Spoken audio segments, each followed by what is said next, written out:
We continue our study today on all that Jesus taught. యేసు బోధించినదంతయు అనే మన అధ్యయనమును ఈరోజు కొనసాగిద్దాం. We have been looking through the Gospels, the Gospel of Matthew, first of all. మనము సువార్తల్లో చూస్తూ ఉన్నాం. మొట్టమొదటిగా మత్తయి సువార్తలో చూస్తూ ఉన్నాం.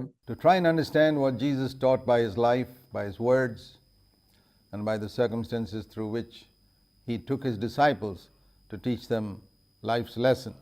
యేసుక్రీస్తు ప్రభువారు తన జీవితం ద్వారా, తన మాటల ద్వారా, తన శిష్యులను ఆయన తీసుకువెళ్ళిన అనేక పరిస్థితుల ద్వారా ఆయన వారికి ఏమి నేర్పించాడో అవన్నీ మనం చూస్తూ ఉన్నాం. So we've reached Matthew chapter 20 and verse 29 now. మత్తయి సువార్త 20వ అధ్యాయం 29వ వచనాన్ని మనం చూద్దాం. As they were going out from Jericho, a great multitude followed him. వారు యెరికో నుండి వెళ్ళుచుండగా బహు జన సమూహము ఆయన వెంట వెళ్ళెను. And behold, two blind men sitting by the road, hearing that Jesus was passing by, cried out, saying, Lord, have mercy on us, Son of David. ఇదిగో త్రోవ పక్కన కూర్చున్న ఇద్దరు గుడ్డివారు యేసు ఆ మార్గమును వెళ్ళుచున్నాడని విని, ప్రభువా దావీదు కుమారుడా మమ్ము కరుణింపమని కేకలు వేసిరి. And the multitude sternly told them to be quiet. But they cried out all the more, saying, Lord, have mercy on us, Son of David. ఓరకుండుడని జనులు వారిని గద్దించిరి గాని వారు, ప్రభువా దావీదు కుమారుడా మమ్ము కరుణింపమని మరి బిగ్గరగా కేక వేసిరి. And Jesus stopped and called them and said, What do you want me to do for you? యేసు నిలిచి వారిని పిలిచి, నేను మీకేమి చేయగోరుచున్నారని అడుగ్గా, They said to him, Lord, we want our eyes to be opened. వారు, ప్రభువా మా కన్నులు తెరవలనండ్రి. And moved with compassion, Jesus touched their eyes, and immediately they regained their sight and followed him. కాబట్టి యేసు కనికరపడి వారి కన్నులు ముట్టెను. వెంటనే వారు దృష్టి పొంది ఆయన వెంట వెళ్ళిరి. There are at least three things we need to learn from here. ఇక్కడ నుండి కనీసం మనం 3 విషయాలు నేర్చుకోవచ్చు. 3 or 4 things. One, when we cry out to the Lord, when we are in need, we must cry out to the Lord for help. ఇక్కడ 3-4 విషయాలు మనం నేర్చుకోవచ్చు. మొట్టమొదటిది ఏంటంటే మనము అవసరంలో ఉన్నప్పుడు సహాయం కోసం ప్రభువుకి మొరపెట్టాలి. Even if we have found no solution in all of our life to our problem. That's what these blind men did. మన జీవితంలో మన సమస్యలకు ఏ పరిష్కారం లేదని మనకు అనిపించినా కానీ మనం ప్రభు దగ్గర మొరపెట్టాలి. అదే ఈ గుడ్డివారు చేశారు. And when they cried out to the Lord and others tried to stop them, they cried out all the more. వాళ్ళు ప్రభువుకి మొరపెడుతున్నప్పుడు వేరే వాళ్ళు వచ్చి మీరు ఊరకుండండి అని చెప్తే వాళ్ళు ఏం చేశారంటే వాళ్ళు ఇంకా బిగ్గరగా మొరపెట్టారు. That's the other thing we need to learn. When we are asking God to meet our need, a genuine need, ఇది మనం నేర్చుకోవాల్సిన మరొక విషయం. మనకు ఎంతో అవసరమైనది మనం ప్రభు దగ్గర అడుగుతూ ఉన్నప్పుడు we have a promise in Philippians 4:19. My God shall supply all your need according to his riches in glory by Christ Jesus. Philippi 4:19లో ఇక్కడ ఒక వాగ్దానం ఉంది. దేవుడు తన ఐశ్వర్యం చొప్పున క్రీస్తు యేసునందు మహిమలో మీ ప్రతి అవసరమును తీర్చును. He hasn't promised to supply us all that we want, but certainly all that we need. మన కోరికలన్నీ తీర్చబడతాయని ఇక్కడ చెప్పబడలేదు, కానీ మన అవసరములన్నీ తీరుస్తాను అని దేవుడు వాగ్దానం చేశాడు. Just like a good father will not give his children all that they want, but he'll give them all that they need. ఎలా అయితే ఒక మంచి తండ్రి తన పిల్లలు కోరికలన్నిటిని తీర్చడు, కానీ తన పిల్లల అవసరాలు తీరుస్తాడు. There's a difference between our needs and our wants. Very often what we pray for is what we want. మన అవసరాలకి కోరికలకి ఎంతో వ్యత్యాసం ఉంటుంది. తరచుగా మనం ఏం చేస్తుంటాం అంటే మన కోరికల కోసం ప్రార్థన చేస్తూ ఉంటాం.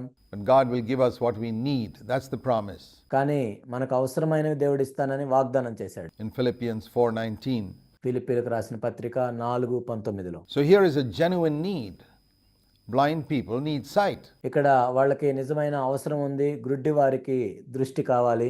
And they cried out to God and people said, stop, don't do that, don't disturb him.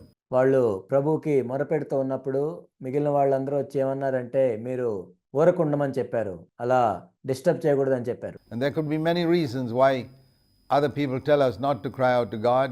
ప్రభువుకి మొరపెట్టొద్దు అని చెప్పడానికి వేరే వాళ్ళకి అనేక కారణాలు ఉండుండొచ్చు.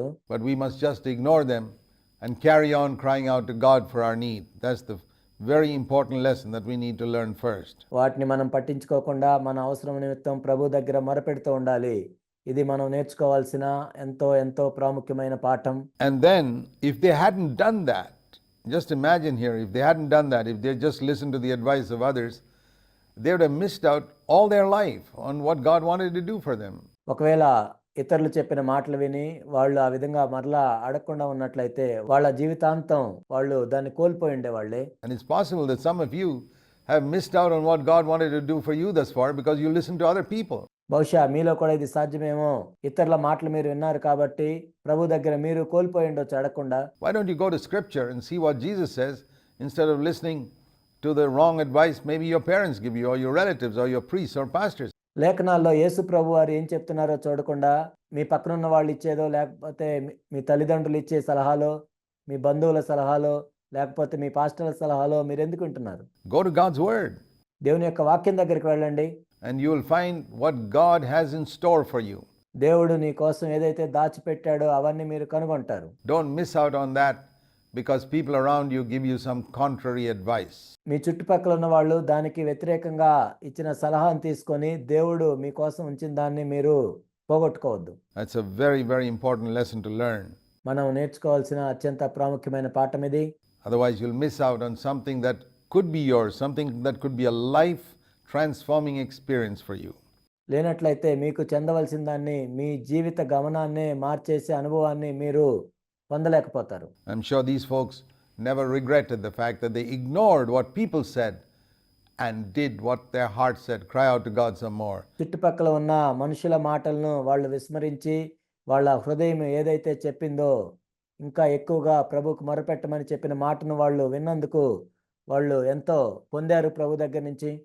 And it says here they cried out all the more. మమ్ము కరుణింపమని మరి బిగ్గరగా కేక వేసిరి. So when people tell you not to seek God for something, just ignore them and cry out to God all the more. కాబట్టి ప్రభువుని వెతకవద్దు అని ఇతరులు చెప్పినప్పుడు వాళ్ళని పట్టించుకోకుండా ప్రభు దగ్గరికి వెళ్ళి ఇంకా ఎక్కువగా మొరపెట్టాలి. And say, Lord, have mercy on us. ప్రభువా నన్ను కరుణించు అని మొరపెట్టాలి. And the other thing I want you to see here is what we've considered before, that when we come to the Lord and pray a general prayer like, Lord, have mercy on us. ఇంకొక విషయం ఏంటంటే ఇక్కడ మనం ప్రభు దగ్గరికి వచ్చి సాధారణమైన ప్రార్థనలు చేయటం అదేంటంటే ప్రభువా మమ్మల్ని కరుణించు, So Lord, bless us. These are most of the general prayers that people pray. మమ్మల్ని ఆశీర్వదించు అని ఇలాంటివన్నీ కూడా మనుషులు చేసే సాధారణమైన ప్రార్థనలు ఇవి. Lord, bless me. Lord, bless me. ప్రభువా నన్ను ఆశీర్వదించు, ప్రభువా నన్ను ఆశీర్వదించు. And the Lord says, what exactly? Specify what blessing you want. ఆశీర్వదించమంటే ఏంటి? ఏ ఆశీర్వాదం నీకు కావాలో చెప్పు. What do you want me to do for you? Verse 32. 32వ వచనము. నేను మీకేమి చేయగోరుచున్నారు? We have to be specific. Lord, I want to be filled with the Holy Spirit.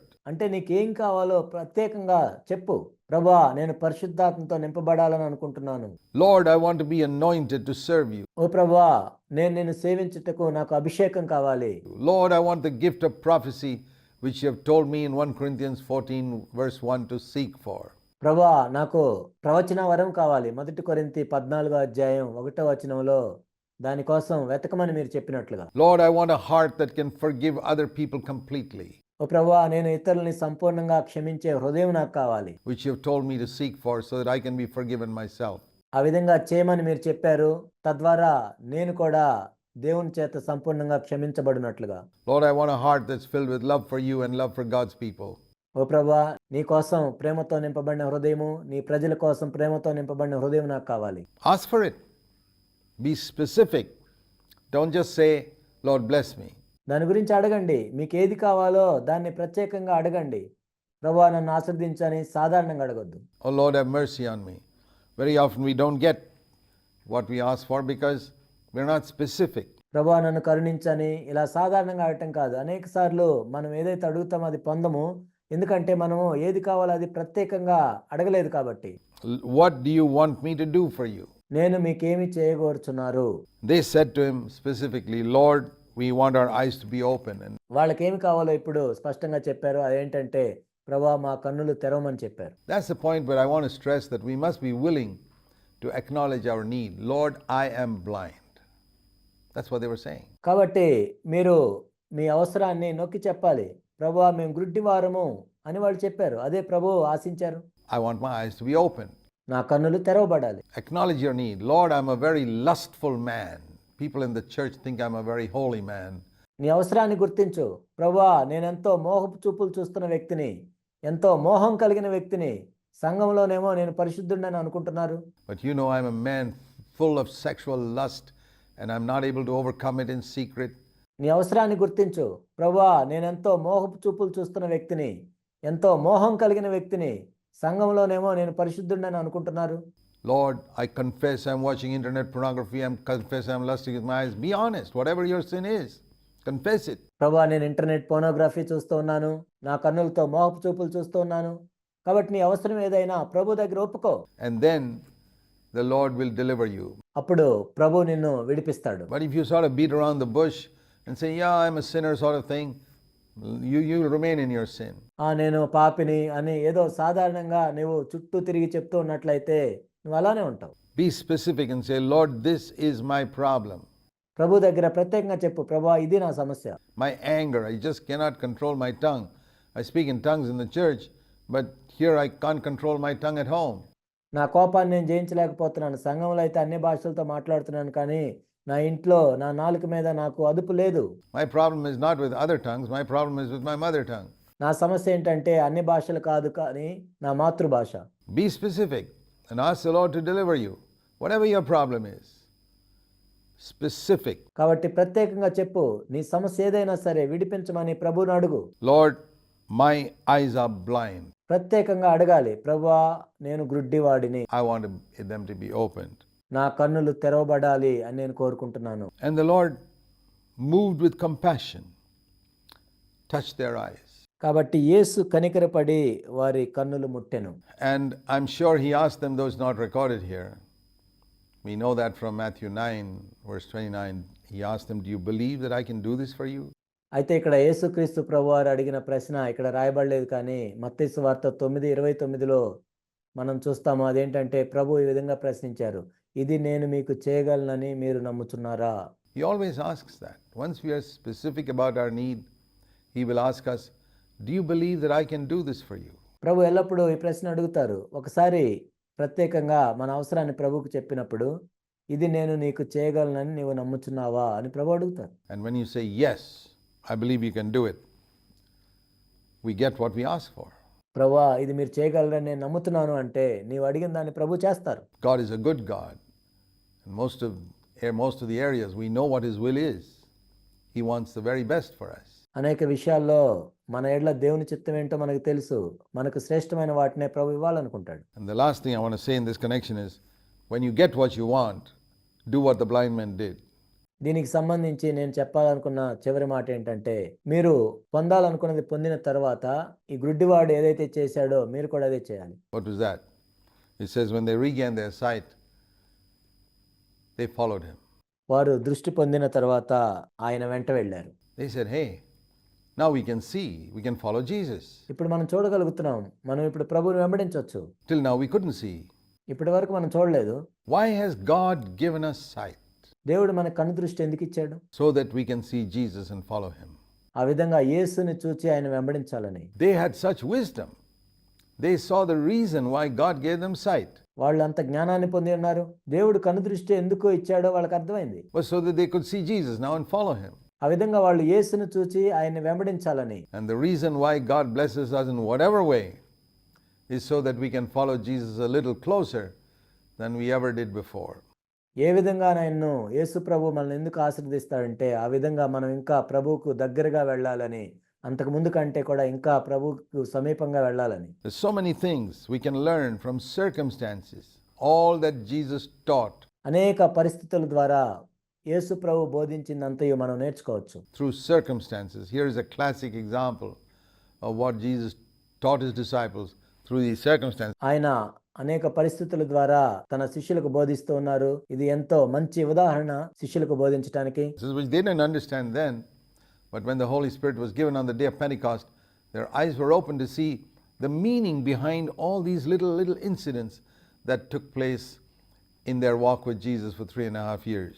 ఎప్పుడైతే వాళ్ళు పరిశుద్ధాత్మతో నింపబడ్డారో ఈ చిన్న చిన్న విషయాల ద్వారా 3.5 సంవత్సరాలు ప్రభు దగ్గర చూసిన వాటన్నిటిని వాళ్ళు అర్థం చేసుకున్నారు. Now we go to Matthew 21. It says they approached Jerusalem and had come to Bethphage to the Mount of Olives. తర్వాత 21వ అధ్యాయం మనం చూద్దాం. తర్వాత యెరూషలేమునకు సమీపించి ఒలీవ చెట్ల కొండ దగ్గర ఉన్న బేత్పగేకు వచ్చినప్పుడు And then Jesus sent two disciples, saying to them, "Go into the village opposite you. Immediately you'll find a donkey tied there and colt with her."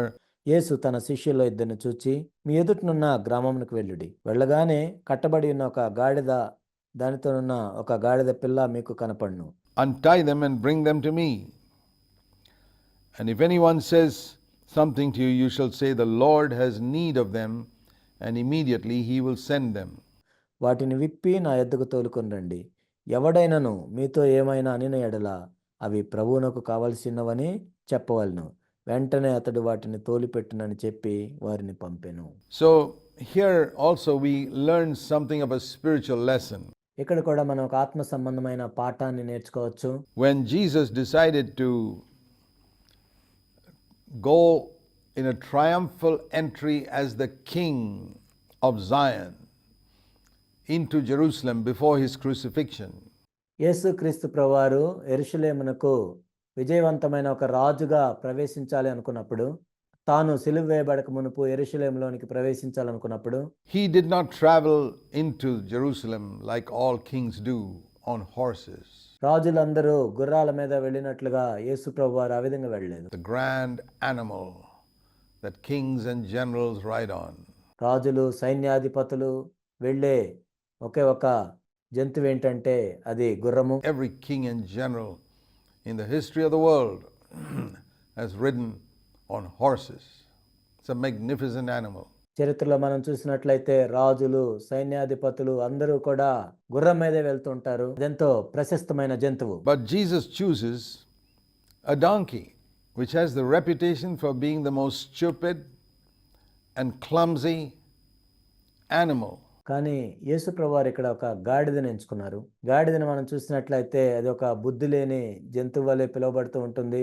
అదెంతో వికృతమైన జంతువులాగా పిలువబడుతుంది. Why did he do that? మరి ఆయన ఎందుకు చేశారు? It says in verse 5, this took place, verse 4 and 5, that this, what was spoken through the prophet might be fulfilled. 4-5 వచనాల్లో మనం చూసినట్లయితే ఇక్కడ 4వ వచనము ప్రవక్త వలన చెప్పబడింది నెరవేరినట్లు ఇది జరిగెను. Say, this is prophesied in Zechariah chapter 9, verse 9, say to the daughter of Zion, behold, your king is coming to you, gentle, mounted on a donkey, even on a colt, the foal of a beast of burden. జకర్యా 9:9లో ఇది ప్రవచించబడింది. ఇదిగో నీ రాజు సాత్వికుడై గాడిదను భారవాహక పశువు పిల్లయైన చిన్న గాడిదను ఎక్కి నీ వద్దకు వచ్చుచున్నాడని సియోను కుమార్తెతో చెప్పుడి. The king of the Jews, the king of Israel, the king of Zion, the church, యూదుల రాజు, ఇశ్రాయేల్ రాజు, సియోను రాజు అంటే సంగమునకు రాజు comes riding on a donkey. గాడిద మీద ఎక్కి వస్తున్నాడు. Can you imagine how humiliating that is, to be riding on the stupidest animal of all? అన్ని జంతువుల కంటే ఎంతో బుద్ధిహీనమైన ఒక జంతువు మీద ఆ విధంగా రావటము అది ఎంత అగౌరవంగా ఉంటుందో కదా. The devil chose a serpent to come into, because it says in Genesis 3 that that was the shrewdest and sharpest and cleverest of all the animals. అపవాది ఈ భూమి మీదకి ప్రవేశించడానికి ఒక పాముని ఎంచుకున్నాడు. ఎందుకంటే ఆ పాము జంతువులు అన్నింటికంటే కూడా యుక్తి కలది, తెలివి కలది. And Jesus chooses the stupidest and the dumbest of all animals to ride on. కానీ యేసుక్రీస్తు ప్రభువారు అయితే ఒక బుద్ధి లేని జంతువుని, తెలివి లేని జంతువుని ఎంచుకున్నాడు రావటానికి. It's humility. You see the pride of Satan and the humility of Jesus Christ. సాతాను యొక్క గర్వాన్ని మనం చూస్తున్నాం, యేసు ప్రభు యొక్క దీనత్వాన్ని మనం చూస్తున్నాం. And if you are proud of your cleverness and your wisdom like the serpent, నీ తెలివితేటలను బట్టి, నీ జ్ఞానాన్ని బట్టి నీవు గర్విష్టిగా ఉన్నట్లయితే సర్పం వలె you're a candidate for Satan to get into fellowship with you. సైతాను నీతో సహవాసం చేయాలని కోరుకొని నిన్ను ఎంచుకుంటాడు. But if you are willing to humble yourself, I'm not saying we have to become like donkeys, కానీ మనం తగ్గించుకున్నట్లయితే మనం గాడిదల వలె అవ్వాలని నేను చెప్పటం లేదు. but we must recognize that when it comes to spiritual matters, we are like donkeys. ఆత్మ సంబంధమైన విషయాలకు వచ్చేసరికి మనం గాడిదల వంటి వారమని మనం గుర్తించాలి. However clever we may be in earthly things. భూ సంబంధమైన విషయాల్లో నువ్వెంత తెలివితేటలు కలవాడవైనా సరే. So if you take that position, God can use you. నీవు ఆ స్థానాన్ని తీసుకున్నట్లయితే దేవుడు నిన్ను వాడుకుంటాడు. It says here that when the donkey was to be loosed and set free from being tied up, if anyone asks you, verse 3, just say, the Lord has need of them. ఇక్కడ కట్టబడి ఉన్న గాడిదను విప్పుకొని రావాలి. అయితే ఎవరైనా మీతో ఏమైనా అంటే ఏం చెప్పాలంటే ప్రభువునకు ఇది కావాల్సి ఉన్నది. What's the word? The Lord has need of that donkey. ఆ గాడిద ప్రభువునకు కావాల్సి ఉన్నది. Look at yourself like that. నిన్ను నీవు ఆ విధంగా చూసుకో. Lord, you have need of me. Some of you may have a very low self-esteem. ప్రభువా నేను నీకు కావాల్సి ఉందా? మీలో చాలా మందికి, బహుశా మీలో కొంతమందికి తక్కువ స్వీయ ఔన్నత్యం ఉండుండొచ్చు. You may say about yourself, Lord, I'm not like these gifted preachers. I'm just a useless, ordinary person. ఓ ప్రభువా నేను తలాంతు కలిగిన బోధకుల వలె లేదు, నాకేమి తలాంతులు లేవు, నేనేదో సామాన్యమైన వ్యక్తిని, I'm a poor, helpless widow, or నేనెంతో నిస్సహాయరాలైన పేద విధవరాల్ని, just a very simple, uneducated, illiterate woman. నేనెంతో సామాన్యమైన వ్యక్తిని, చదువురాని వ్యక్తిని, నిరక్షరాస్యురాలైన వ్యక్తిని. Here in this church, what can I do for you? I'm like a donkey. నేను ఒక గాడిద వలె ఉన్నాను. Aha. Well, the Lord has need of you. That's the word in verse 3. అని నువ్వు అనుకుంటున్నావేమో. దేవునికి నువ్వు కావాల్సి ఉన్నది. అదే ఇక్కడ 3వ వచనం. You feel you're like a donkey, the Lord has need of you. నేను ఒక గాడిద అని నువ్వు అనుకుంటున్నావా? అయితే దేవునికి నువ్వు కావాల్సి ఉన్నది. Remember that. Take that word from the Lord. The Lord has need of you. ఈ వచనాన్ని ప్రభు దగ్గర నుంచి నువ్వు పొందుకో. ప్రభువుకు నీవు కావాల్సి ఉన్నది. Human beings may not have much need of you except to treat you like a beast of burden. మనుషులకి నీ అవసరం పెద్ద ఉండకపోవచ్చు, నువ్వు ఒక భారంగా వాళ్ళకు ఉండొచ్చేమో. But the Lord has need of you, కానీ ప్రభువుకు నీవు కావాల్సి ఉన్నది not to treat you like a beast of burden, but to ride on you in the city. ప్రభువు నిన్ను ఒక భారంగా చూడగానే ప్రభు నీ మీద ఎక్కి పట్టణానికి వెళ్ళాలనుకుంటున్నాడు. And we know that Jesus rode on that donkey. ఆ గాడిద మీద ఎక్కి ప్రభు వెళ్ళినట్లుగా మనం చూస్తున్నాం. It's interesting, even in the Old Testament, we read of God using a donkey to speak to Balaam the prophet. పాత నిబంధనలో కూడా మనం చూసినట్లయితే బిలాము ప్రవక్తతో మాట్లాడటానికి దేవుడు ఒక గాడిదను ఉపయోగించుకున్నాడు. Imagine a donkey speaking to a prophet. It's an amazing story there. ఒకసారి ఊహించుకోండి, ఒక గాడిద ప్రవక్తతో మాట్లాడటం ఇదెంతో అద్భుతమైన కథ. And it's the first instance that we know of in Scripture of an animal speaking in an unknown tongue. ఒక గాడిద తెలియని భాషలో మాట్లాడటం మొట్టమొదటిసారిగా మనం అక్కడ చూస్తున్నాం లేఖనాల్లో. A language it had never learned. నేర్చుకోని భాష మాట్లాడింది. It began to speak to the prophet. Donkeys don't speak in language. They began to speak in human language, supernaturally. గాడిదలు ఏ భాషతో మాట్లాడవు, కానీ మానవులకు సంబంధించిన భాషతో గాడిద మాట్లాడటం మొదలుపెట్టింది మానవాతీతంగా. And rebuking the prophet, correcting the prophet. ప్రవక్తని గద్దిస్తుంది, సరిచేస్తుంది. God can use a donkey. That's the message from the Old Testament. పాత నిబంధనలో నుంచి ఈ సారాంశాన్ని మనం పొందొచ్చు. దేవుడు ఒక గాడిదను కూడా ఉపయోగించుకుంటాడు. God can use a donkey. That's the message from the New Testament. దేవుడు ఒక గాడిదను కూడా ఉపయోగించుకుంటాడు. క్రొత్త నిబంధన నుంచి కూడా అదే సందేశం. In both cases we see the Lord using a stupid animal to speak His word. ఈ 2 చోట్ల కూడా మనం చూస్తూ ఉన్నాం, ఒక బుద్ధి లేని జంతువుని తన వాక్యం మాట్లాడటానికి ప్రభువు ఏర్పరచుకున్నాడు.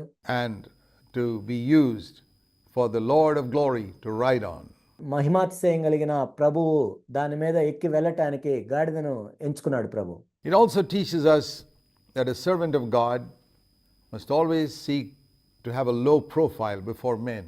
ఇది మనకేం తెలియజేస్తుందంటే, ఒక దేవుని దాసుడు ఎప్పుడు కూడా మనుషుల ఎదుట తక్కువ స్థాయిలో ఉండాలి, తను తాను తగ్గించుకొని ఉండాలి. We must not seek the high positions and seek to be like others riding on horses.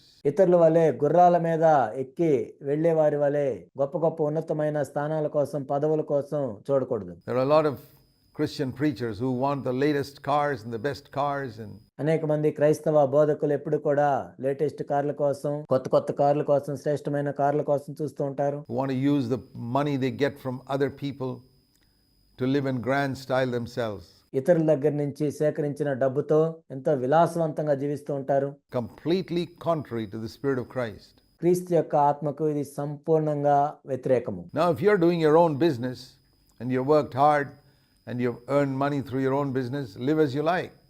That's up to you. నీ సొంత వ్యాపారం చేసుకొని నువ్వు కష్టపడి నీ డబ్బును సంపాదించుకుంటే నువ్వు ఎలా అయినా జీవించవచ్చు. నీకు ఇష్టం వచ్చినట్టు జీవించు, అది నీ ఇష్టం. You decide your standard of living, and I'm certainly not here to dictate that to you. నీవు ఎటువంటి జీవన ప్రమాణాలతో జీవించాలో నువ్వు నిర్ణయించుకో. నేను ఇక్కడ నుండి నువ్వు ఎలా జీవించాలో చెప్పను. But if you are living off the offerings of other poor people, then you better be careful how you live. కానీ పేద ప్రజల దగ్గర నుంచి నువ్వు కానుకలు సేకరించి వాటిని నువ్వు వాడుతున్నట్లయితే నువ్వు ఎలా జీవిస్తున్నావో జాగ్రత్తగా ఉండాలి. Because that's not your money. It's money that poor people have given to God, and you cannot use that to live in grand style yourself. You have to humble yourself. ఎందుకంటే అది నీ డబ్బు కాదు, ఎంతో మంది పేదవాళ్ళు ప్రభు కోసం ఇచ్చిన డబ్బు. ఆ డబ్బును నువ్వు తీసుకొని విలాసవంతంగా నువ్వు జీవించడానికి వీల్లేదు. అక్కడ నిన్ను తగ్గించుకొని And say, well, I can't use other people's money to live like this. It's good for all servants of the Lord to take a low profile. ఇది నా డబ్బు కాదు, నేను ఈ విధంగా జీవించకూడదని అనుకోవాలి. కాబట్టి దేవుని సేవకులందరూ కూడా తమను తాము తగ్గించుకొని లో ప్రొఫైల్లో ఉండటం మంచిది. And to learn from Jesus, యేసుక్రీస్తు ప్రభువుని చూసి నేర్చుకోవాలి. behold, it says, look carefully. The word behold means, verse 5, look carefully at your king. ఇక్కడ ఇదిగో అంటే ఏంటంటే నీ రాజుని జాగ్రత్తగా తేరి చూడమని ఇక్కడ చెప్తున్నారు. 5వ వచనము. Is this the one whom you call your king? ఏన్నైనా మీరు రాజు అని పిలుస్తున్నారు? Look how he's coming, gentle, mounted on a donkey. చూడండి ఆయన ఏ విధంగా వస్తున్నాడు, చిన్న గాడిదను ఎక్కి మీ దగ్గరికి వస్తున్నాడు. And I would say to you, dear brothers and sisters, look carefully at your king. నా ప్రియ సహోదరి సహోదరులారా, నేను మీతో చెప్తున్నాను, మీ రాజుని తేరి చూడండి. We need to have this painting before our eyes always, Jesus riding on a donkey all the time. యేసుక్రీస్తు ప్రభువారు గాడిదను ఎక్కి వస్తున్నట్లుగా ఒక పెయింటింగ్ వేసిన బొమ్మ మన కన్నుల ఎదుట ఎప్పుడు ఉంచుకోవాలి. And the disciples went and did just as Jesus had directed them, and brought the donkey and the colt and laid on them their garments on which he sat. శిష్యులు వెళ్ళి యేసు తమకు ఆజ్ఞాపించిన ప్రకారం చేసి ఆ గాడిదను దాని పిల్లను తోలుకొని వచ్చి వాటి మీద తమ బట్టలు వేయగా ఆయన బట్టల మీద కూర్చుండెను. And then the multitude spread their garments on the road. జన సమూహంలోను అనేకులు తమ బట్టలు దారి పొడుగునా పరచరి. So the donkey didn't have to walk on the dirt road, but could walk on the coats and shirts and scarves of the people. కాబట్టి ఆ గాడిద ఇప్పుడు మట్టి రోడ్డు మీద వెళ్లాల్సిన అవసరం లేదు, కానీ అక్కడ అనేక మంది జన సమూహాలు తమ బట్టలు దారి పొడుగునా పరిచారు. It was being treated like a royal animal. ఎంతో రాచరికానికి సంబంధించిన ఒక జంతువులాగా దాన్ని చూశారు. Even the kings who rode in horses, people wouldn't throw their garments in front of the horse. గుర్రాల మీద వచ్చే రాజులకు కూడా ఎవరు బట్టలు కింద పరచరు. But when Jesus came on a donkey, they threw the garments in front of it. కానీ యేసుక్రీస్తు ప్రభువారు ఒక గాడిద మీద ఎక్కి వస్తున్నప్పుడు జన సమూహాలు అక్కడ బట్టలు నేల మీద పరిచారు. And respected him, and they were waving their branches and spreading them on the road. ఆయన్ని గౌరవిస్తూ ఉన్నారు. కొందరు చెట్ల కొమ్మలు నరికి దారి పొడుగునా పరుస్తూ ఉన్నారు. And they were crying out saying, Hosanna, hosanna hosanna అని పిలుస్తూ ఉన్నారు. the son of David, blessed is he who comes in the name of the Lord, Hosanna in the highest. దావీదు కుమారునికి జయము, ప్రభు పేరిట వచ్చేవాడు స్తుతింపబడుగాక, సర్వోన్నతమైన స్థలముల్లో జయము అని కేకలు వేస్తూ ఉన్నారు. Now I have often thought that నేను తరచుగా ఆలోచిస్తూ ఉంటాను, that donkey could have suddenly had high thoughts about itself and saying, wow, what an important person I am. ఆ గాడిదకి ఇప్పుడు ఈ విధంగా ఆలోచన వస్తే ఎలా ఉంటుంది? ఆహా, నేను ఎంత ప్రాముఖ్యమైన వ్యక్తిని ఇప్పుడు. People are throwing their garments in front of me, they're shouting Hosanna. మనుషులు దారి పొడుగునా బట్టలు పరుస్తూ ఉన్నారు, హోసన్నా అని పిలుస్తూ ఉన్నారు. And waving palm leaves, I must be a really important person. చెట్ల కొమ్మలు ఊపుతూ ఉన్నారు, నేను ఎంత ప్రాముఖ్యమైన వ్యక్తినో కదా. That's unfortunately how many Christians and Christian preachers behave when other people give them honor. దురదృష్టవశాత్తు అనేక మంది క్రైస్తవ బోధకులు వాళ్ళు ప్రభువుని సేవిస్తున్నప్పుడు ఇతరులు వారికి ఘనతనిచ్చినప్పుడు వాళ్ళు ఆ విధంగా ఆలోచిస్తూ ఉంటారు. For their service, maybe God has been pleased to ride you like he rode that donkey. బహుశా ప్రభు గాడిద మీద ఎక్కి వెళ్ళినట్లుగా నీ మీద కూడా ఎక్కి వెళ్ళటానికి ఆయన సంతోషించుంటాడు. Give you gifts to serve him, and maybe that's gone to your head. ఆయన సేవించడానికి నీకు తలాంతులను ఇచ్చాడు, కానీ అది నీ తలకెక్కింది. And you suddenly beginning to think that you're a very important person. నువ్వెంతో ప్రాముఖ్యమైన వ్యక్తివని ఊహించుకుంటూ ఉన్నావు. And especially when a lot of people honor you and exalt you, ఎంతో మంది నిన్ను ఘనపరిచినప్పుడు, గౌరవించినప్పుడు you begin to think that you're an important person. నీవెంతో ప్రాముఖ్యమైన వ్యక్తివని అనుకుంటూ ఉన్నావు. Well, what happened to the donkey as soon as Jesus got off that donkey? Everybody forgot about him. యేసుక్రీస్తు ప్రభువారు ఆ గాడిదను దిగి వెళ్ళిన వెంటనే ఏం జరిగింది? అందరూ కూడా ఆ గాడిదను మర్చిపోయారు. Nobody cared for him. He just wandered around, didn't know what to do after that.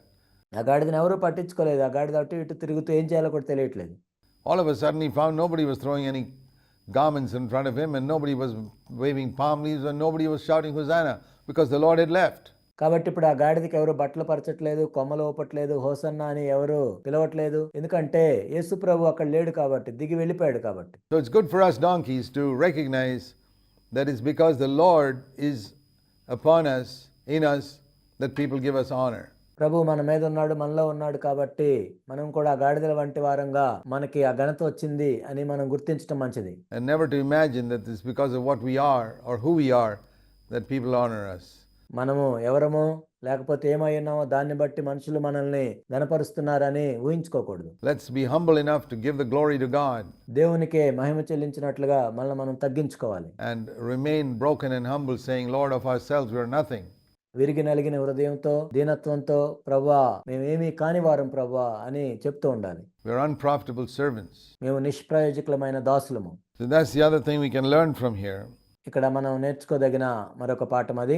And what were these people shouting? Hosanna to the Son of David.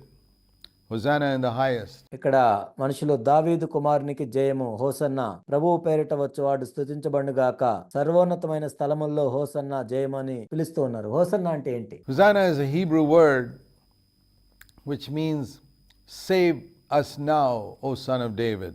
Hosanna అంటే అది ఒక హీబ్రూ పదము. ఓ దావీదు కుమారుడా ఇప్పుడు మమ్మల్ని రక్షించు అని దాని అర్థం. Save us now, O Son of David.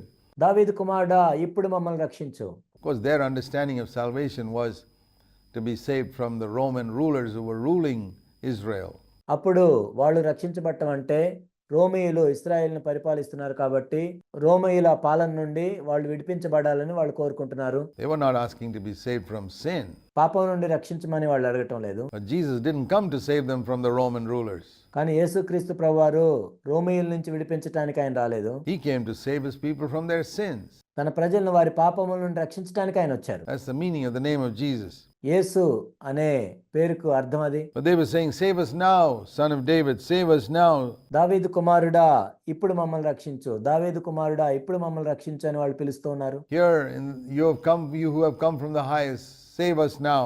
సర్వోన్నతమైన స్థలంలో నుండి నీవు వచ్చావు, ఇప్పుడు మమ్మల్ని రక్షించు. And blessed is he who comes in the name of the Lord. That's the meaning of Hosanna. ప్రభువు పేరిట వచ్చేవాడు స్తుతింపబడుగాక. హోసన్నా అంటే ఇది అర్థము. A lot of people sing that word in Christian songs today without understanding what it means. చాలా మంది క్రైస్తవ పాటల్లో హోసన్నా అని పాడతారు, దాని అర్థం కూడా తెలియకుండా పాడుతుంటారు. In passing, let me mention this, dear brothers and sisters. Don't ever sing something to God which you don't mean. నేను ఇది చెప్తూ ఉన్నాను, మీరు పాట పాడేటప్పుడు మీకు అర్థం తెలియకుండా ఏ పాట దేవునికి పాడవద్దు. నా ప్రియ సోదరి సోదరులారా, Do you ever go up to your dad or mom and say something that you don't mean? మీ అమ్మ దగ్గరికి కానీ నాన్న దగ్గరికి కానీ వెళ్ళి మీకు అర్థం తెలియంది ఏదైనా వెళ్ళి చెప్తారా? Do you ever use a meaningless word to your dad or mom?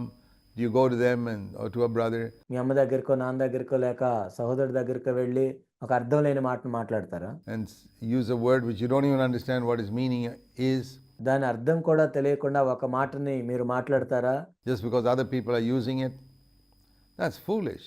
ఎవరో వేరే వాళ్ళు దాన్ని ఉపయోగిస్తున్నారని, అదెంతో బుద్ధిహీనమైన పని. When we speak to someone, we always know what we're talking about. మనం వేరే వాళ్ళతో మాట్లాడుతున్నప్పుడు మనం ఏం మాట్లాడుతున్నామో అదంతా మనకు తెలుసు. We speak in language that we understand. మనకు అర్థమైన భాషలో మనం మాట్లాడుతుంటాం. We should never use words that we don't understand. మనకు అర్థం కాని మాటలను మనం మాట్లాడకూడదు. Even if you say hallelujah, you must know what hallelujah means. That's not an English word. హల్లెలూయా అని మనం అంటున్నప్పుడు కూడా దాని అర్థం ఏంటో తెలియాలి. అది ఇంగ్లీష్ మాట కాదు, It's a Hebrew word.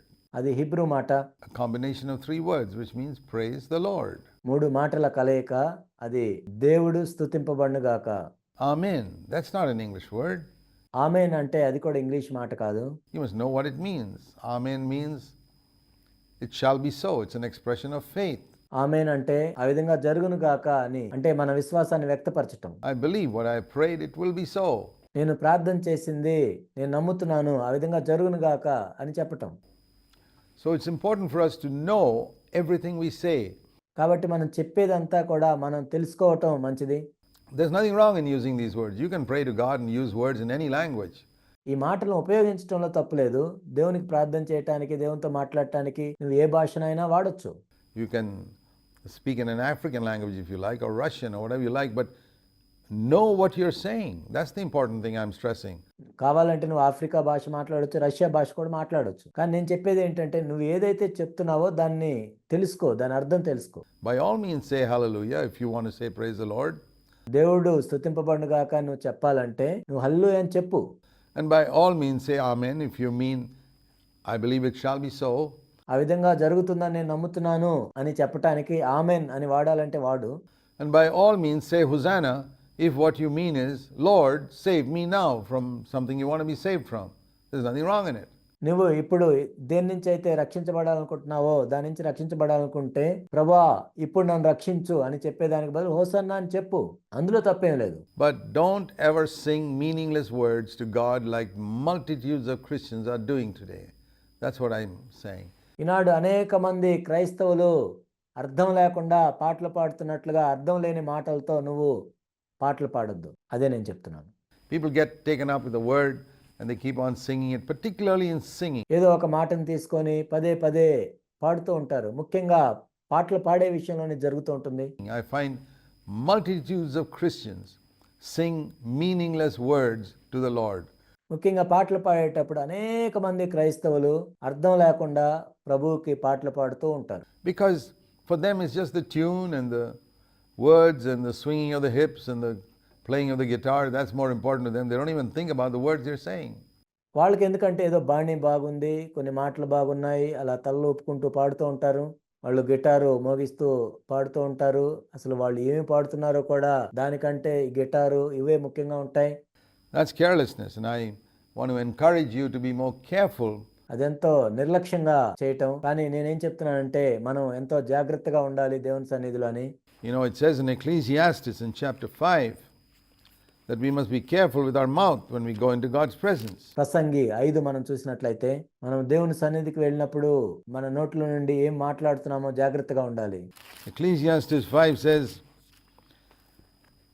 guard your steps when you go into the house of God. And verse 2, Ecclesiastes 5:2, don't be hasty in word or impulsive in thought. ప్రసంగి 5:2 మనం చూసినట్లయితే నీవు దేవుని సన్నిధిని అనాలోచనగా పలుకుటకు నీ హృదయమును త్వరపడనీయక నీ నోటిని కాచుకొమ్ము. To bring up a matter in the presence of God, because God is in heaven and you're on earth, therefore let your words be few. దేవుడు ఆకాశమందున్నాడు, నీవు భూమి మీద ఉన్నావు, కావున నీ మాటలు కొద్దిగా ఉండవలెను. విస్తారమైన పనిపాటు వలన స్వప్నం పుట్టును, పెక్కు మాటలు పలుకువాడు బుద్ధిహీనుడగును. So when you promise something to God, verse 4, don't be late in paying it, because he takes no fools, delight in fools. Pay what you vow. It is better that you don't make a promise than you make a promise and don't keep it to God. నీవు దేవునికి మొక్కుబడి చేసుకునే ఎడ్ల దాన్ని చెల్లించుటకు ఆలస్యం చేయకము, బుద్ధిహీనులు యందు ఆయనకి ఇష్టం లేదు. నీవు మొక్కిన దాన్ని చెల్లించుము, నీవు మొక్కుని చెల్లింపకుండా కంటే మొక్కునకుంటే మేలు. So be very careful, because in many words, verse 7, there is emptiness. 7వ వచనంలో మనం చూసినట్లయితే అధికమైన స్వప్నములను, మాటలను, నిష్ప్రయోజనములు. So fear God. There can be a lot of emptiness in many words. నీ మట్టుకు నీవు దేవుని యందు భయభక్తులు కలిగి ఉండము. కాబట్టి అనేక మాటల్లో ఎంతో నిష్ప్రయోజనంగా ఉంటాయి. Particularly in prayer, people pray all these flowery words in prayer. ముఖ్యంగా ప్రార్థనలో దేవుని ఎదుట గొప్ప గొప్ప మాటలతో ప్రార్థన చేస్తూ ఉంటారు. Trying to impress God. God's not impressed. He's more impressed by a sincere cry that comes out from somebody's heart. ఆ మాటలను బట్టి దేవుడేమి ఇంప్రెస్ అవ్వడు, కానీ నీ హృదయంలోని ఆక్రందనను మాత్రమే దేవుడు వింటాడు.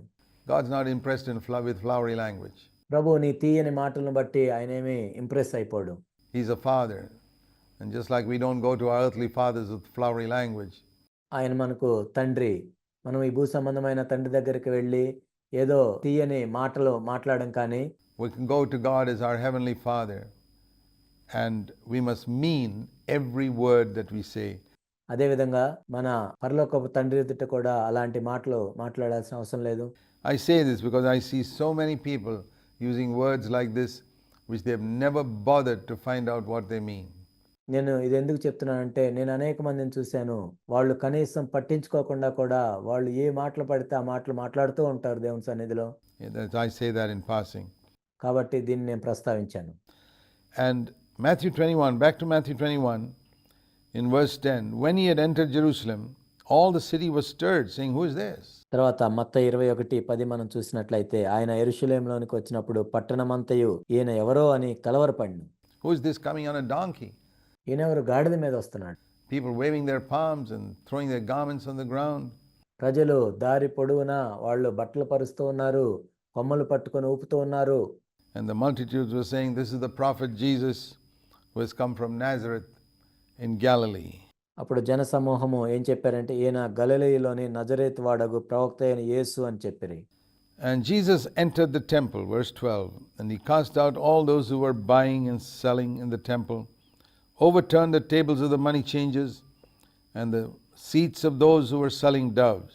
12వ వచనంలో మనం చూసినట్లయితే యేసు దేవాలయంలో ప్రవేశించి క్రయ విక్రయములు చేయవారిని అందరినీ వెళ్ళగొట్టి రోకలు మార్చువారి బల్లలను గువ్వలమ్ము వారి పీఠములను పడద్రోసి.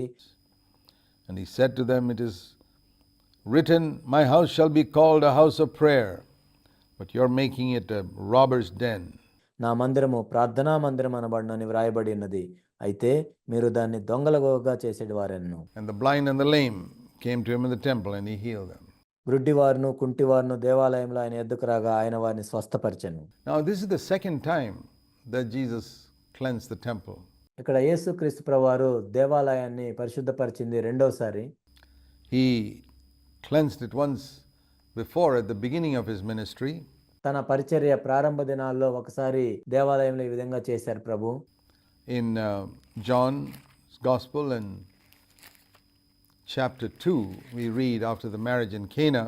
యోహాను సువార్త 2వ అధ్యాయంలో మనం చదువుతాము, కానా వివాహం జరిగిన తర్వాత.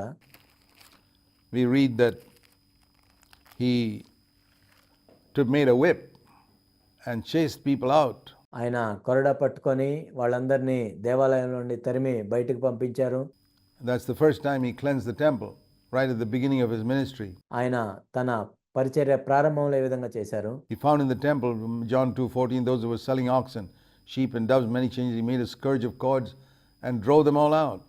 యోహాను 2:14లో మనం చూసినట్లయితే దేవాలయంలో ఎడ్లను గొర్రెలను పావురముల అమ్మవారును రోకలు మార్చువారును కూర్చుండటి చూచి త్రాళ్లతో కొరడాలు చేసి గొర్రెలను ఎడ్లనన్నింటినీ దేవాలయం నుండి తోలివేసి and poured out the coins of the money changers. రోకలు మార్చువారి రోకలు చల్లివేసి వారి బల్లలు పడద్రోసి పావురముల అమ్మవారితో To take these things away and stop make my father's house a house of merchandise. వీటిని ఇక్కడి నుండి తీసుకొని పొండి నా తండ్రి ఇల్లు వ్యాపారపు ఇల్లుగా చేయకూడని చెప్పెను. But now it's not a house of merchandise. కానీ ఇప్పుడైతే అది వ్యాపారపు ఇల్లు కాదు. He says in Matthew 21:13, "You've made my father's house a robber's den." మత్తయి సువార్త 21:13లో మనం చూసినట్లయితే మీరు నా తండ్రి యొక్క మందిరాన్ని దొంగల గుహగా మార్చారు. Things have changed terribly since that time. అప్పటి నుండి చూసినట్లయితే పరిస్థితులు ఎంతో భయంకరంగా మారిపోయాయి. So this is at the end of his ministry. So Jesus cleansed the temple twice. ఇది తన పరిచర్యలో చివరిలో చేసింది. యేసుక్రీస్తు ప్రభువారు దేవాలయాన్ని 2 సార్లు ఆయన పరిశుద్ధపరిచారు. He turned out everybody right at the beginning, and then when some time had gone, they came back into the temple. ప్రారంభంలో వాళ్ళందరినీ బయటికి పంపించి వేశాడు. అయితే కొంత సమయం తర్వాత మళ్ళా వాళ్ళు దేవాలయంలోనికి వచ్చారు. And started doing all those things all over again. మళ్ళా అవే పనులు చేయటం మొదలు పెట్టారు. And then he had to drive them out a second time. ఆ తర్వాత ఆయన రెండోసారి వాళ్ళని వెళ్ళగొట్టాల్సిన అవసరం వచ్చింది. So you see, there's a constant need for cleansing ఈ విధంగా ఎల్లప్పుడూ పవిత్రపరచాల్సిన అవసరం ఉంటుంది in the Lord's temple. This is what we see here. It's not just enough to have done it once. ప్రభు యొక్క ఆలయంలో ఈ విధంగా నిరంతరము పవిత్రపరచాల్సిన అవసరం ఉంటుంది. ఏదో ఒకసారి చేస్తే సరిపోదు. There's a need again and again and again for the temple to be cleansed, for the house of God to be cleansed. ప్రభు యొక్క ఆలయము, దేవుని యొక్క మందిరము పవిత్రపరచడానికి మరలా అవసరం వస్తూనే ఉంటుంది. And for our heart and our life and in the church. మన హృదయాలు, మన జీవితాలు సంఘములో కూడా ఆ విధంగా మరలా పవిత్రపరచబడుతూ ఉండాలి. There needs to be a prophetic word cleansing the temple of God. ప్రవచనాత్మకమైన మాటలతో దేవాలయము పవిత్రపరచబడుతూ ఉండాలి. Again and again and again. That's what we read here in the 2 cleansings of the temple that the Lord did. దేవుని యొక్క ఆలయము మరలా పవిత్రపరచబడుతూ ఉండాలి. అందుకే యేసుక్రీస్తు ప్రభువారు 2 సార్లు ఆ విధంగా పవిత్రపరిచినట్లుగా మనం చూస్తూ ఉన్నాం.